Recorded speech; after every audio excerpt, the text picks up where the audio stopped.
Saquon Barkley just led public enemy number 1 to the Super Bowl, and now nothing can scream rock bottom any louder for the Giants. You were the chosen one! It was said that you would destroy the Sith, not join them!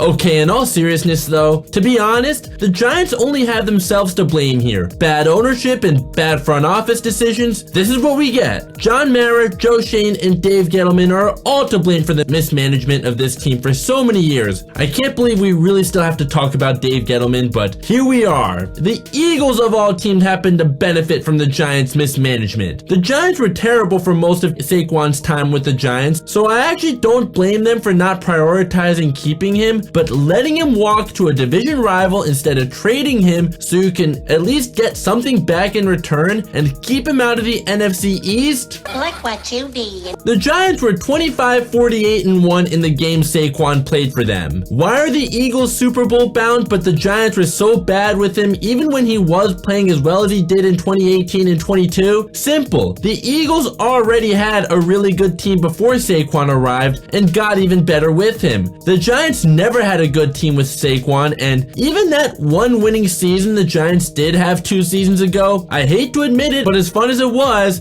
a fluke. The Eagles have the best offensive line in the league. The Giants have consistently had one of the worst offensive lines in the league for years. This is no fault of Saquon's, but drafting a running back with the 2nd overall pick is never a good idea no matter who it is in this day and age. Yeah, I remember how amazing Saquon was as a rookie, but did it lead to a lot of wins? Definitely not. Have we seen a running back drafted this high since then? No, and with good reason. The modern NFL is very pass heavy, and running backs tend to have the shortest careers. Running backs are really difficult to build around unless you have an elite offensive line, something the Giants haven't had in ages. The Giants' weak offensive line sure didn't help Saquon stay healthy outside of 2 seasons with the team. No wonder why he's been injury-free with the Eagles. Dave Gettleman said he would fix the offensive line when he took the job, but decided to take Saquon Barkley instead of Quentin Nelson 2nd overall. I get it that guards typically don't get drafted that high, but he was the best offensive lineman available in the 1st round, so he was the best option to prioritize the offensive line, knowing this was a weak class for offensive tackles. Then, if you really wanted a running back so badly, you could have taken Nick Chubb in the 2nd round instead of a total dud in Will Hernandez, who was 1 pick before Chubb. Then you could have taken Orlando Brown in the 3rd round to get your offensive tackle, or since in that round you clearly prioritized defense, which is fine, the problem is you were 0 for 2 there. Lorenzo Carter and BJ Hill over Fred Warner. After that, there was reaching for a quarterback by drafting Daniel Jones 6th overall when he wasn't even very high on mock drafts to begin with,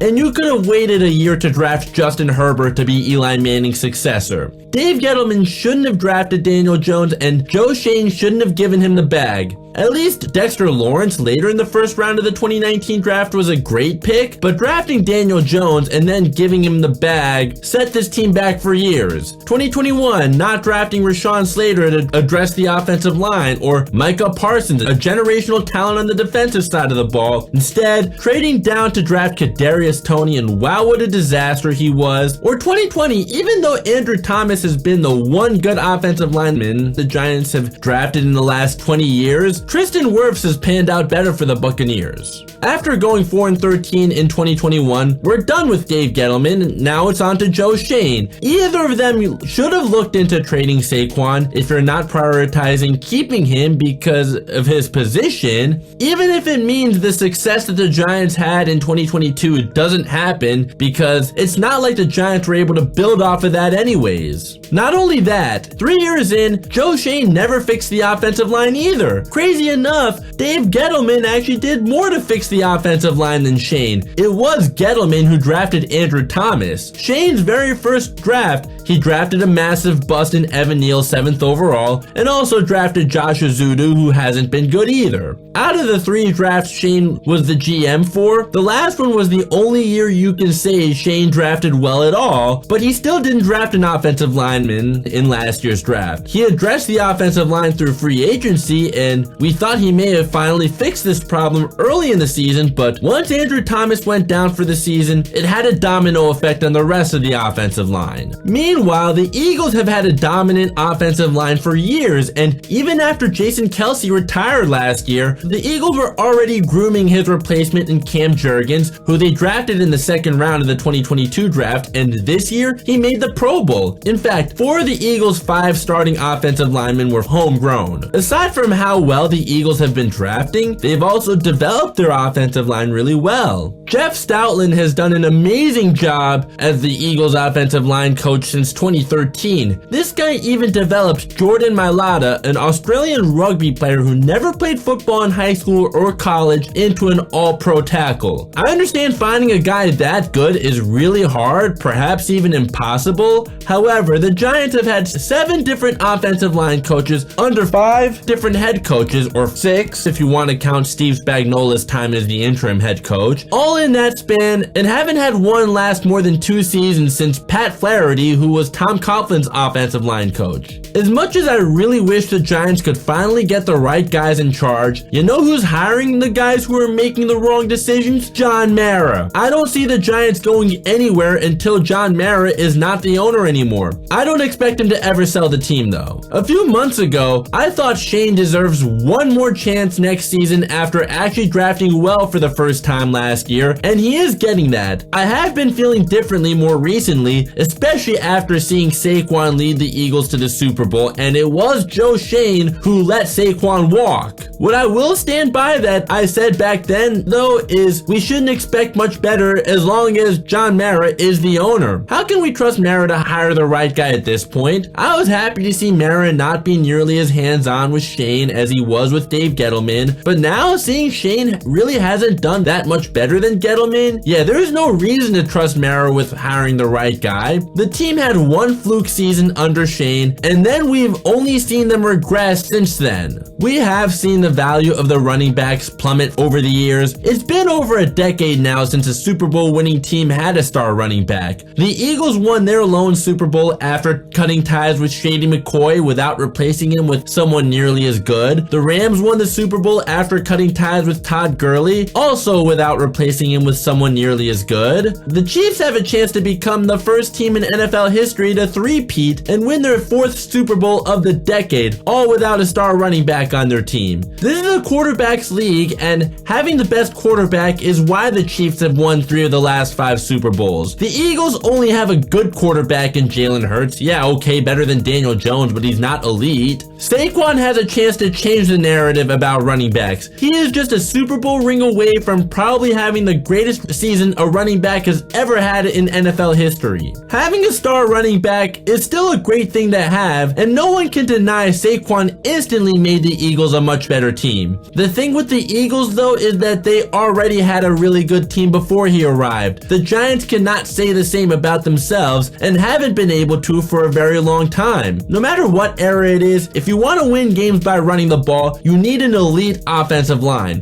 When the Cowboys were winning their Super Bowls in the 90s, their main source of offense was through the running game. Troy Aikman was just good enough, and we all know Emmitt Smith greatly benefited from having arguably the greatest offensive line of all time. Aikman definitely benefited from that offensive line too, while also having Michael Irvin to throw the ball to, much like Jalen Hurts also benefits from the amazing offensive line that the Eagles have, and having AJ Brown and Devontae Smith to throw to. Aside from the offensive line though, the Eagles have also made a huge improvement on defense, going from allowing the 3rd most points in the NFL last year to the 2nd fewest this year after changing defensive coordinators and also getting some help in their secondary out of a couple rookies in Quentin Mitchell and Cooper DeJean. Mitchell even had an interception in the NFC Championship game. I hate the Eagles as much as anybody, but credit is due. You guys are clearly the best team in the NFC and deserve to be in the Super Bowl. Meanwhile, the Giants have been one of the worst organizations in sports since their last Super Bowl victory. That's a fact, not an opinion. opinion. Still, I hope the Eagles lose. I'm not even remotely a Swiftie, but if the Eagles losing means I have to see more Taylor Swift, I'd rather it be that way. I would absolutely rather see the first three-peat in NFL history than the Eagles winning anything. You can't even bribe me into rooting for the Eagles. That's all I have to say about this. Who do you think is winning the big game? Any score predictions? Drop them in the comment section. Or if you want to talk about the terrible state of the Giants in the comments too, you're more than welcome to do that. If you enjoyed this video, a like would be much appreciated. Please consider subscribing and turning on notifications. If you're a new subscriber, welcome to the team. And if you're already subscribed, thanks so much for your support as always. Links to my social media are down below for my more immediate reactions to what's going on in the sports world. Here's my most recent video and the one that YouTube recommends. Both are up above. Thank you so much for watching. Go Chiefs. Hopefully better days are ahead for the Giants anytime soon. I don't know. I don't know how it could get any worse than it already is right now. But anyways, I'll catch you next time.